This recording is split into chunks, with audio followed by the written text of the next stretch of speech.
मुख्यमंत्री एकनाथ शिंदे आज नांदेड आणि यवतमाळच्या दौऱ्यावर। बाबूराव कदम यांच्या प्रचारार्थ हातगाव इथे मुख्यमंत्र्यांची जाहीर सभा।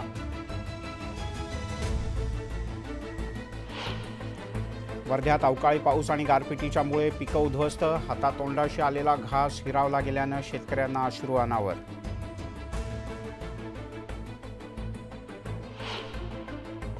पुण्यात शिक्षिकेच्याकडून विद्यार्थ्याला मारहाण, पालकांच्याकडून पोलिसात तक्रार दाखल। मारहाणीचा व्हिडिओ सोशल मीडियात व्हायरल।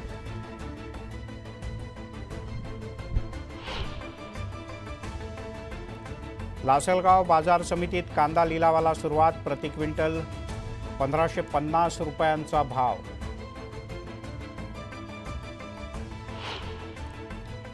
घाटी रुग्णालयातील डॉक्टर आणि परिचारिकांना इलेक्शन ड्युटीतून मुक्तता, मात्र 23 लिपिक इलेक्शन ड्युटीवर कायम राहणार।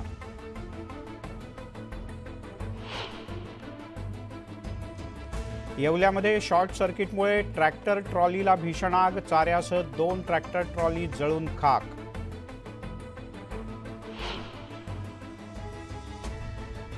निवडणुकांच्यासाठी राज्यात 2641 मतदान केंद्र वाढली।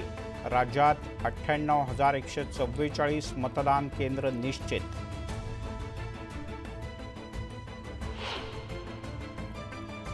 सोलापूरमध्ये विजांच्या कडकडाटासह अवकाळी पावसाची हजेरी। पावसामुळे तापमानात 3.7 अंशांची मोठी घट।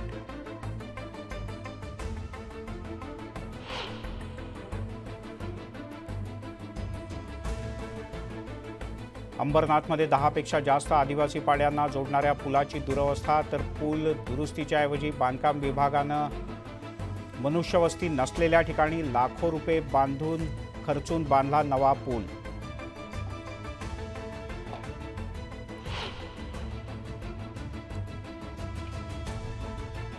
अभिनेते सयाजी शिंदे यांची प्रकृती बिघडल्यानं तातडीनं एंजिओप्लास्टी। सध्या सयाजी शिंदे यांची प्रकृती स्थिर।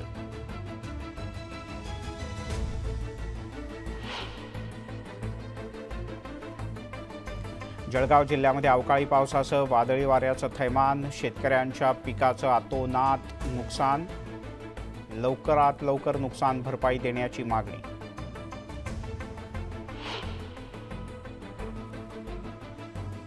मुळशी तालुक्यातील वृक्षतोड रोखण्यासाठी वनविभागाच्याकडून कारवाईचा बडगा।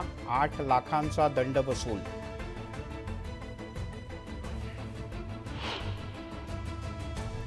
मुंबईत कस्टम झोन 3 ची मोठी कारवाई। 8 ते 10 एप्रिलच्या दरम्यान 7.94 किलोपेक्षा जास्त सोनं जप्त। 4घांना अटक।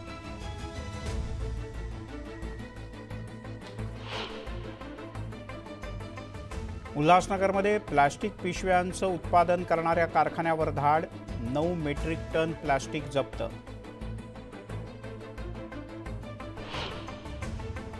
अहमदनगरमध्ये 3 दिवसांनी केला जातोय पाणी पुरवठा। पालिकेनं वीज बिल थकवल्यानं पाणी पुरवठा करण्यात अडचणी।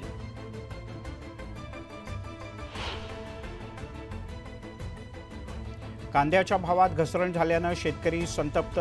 लिलावात कांद्याला 1200 ते 1500 रुपयांचा भाव मिळाल्यानं शेतकरी संकटात।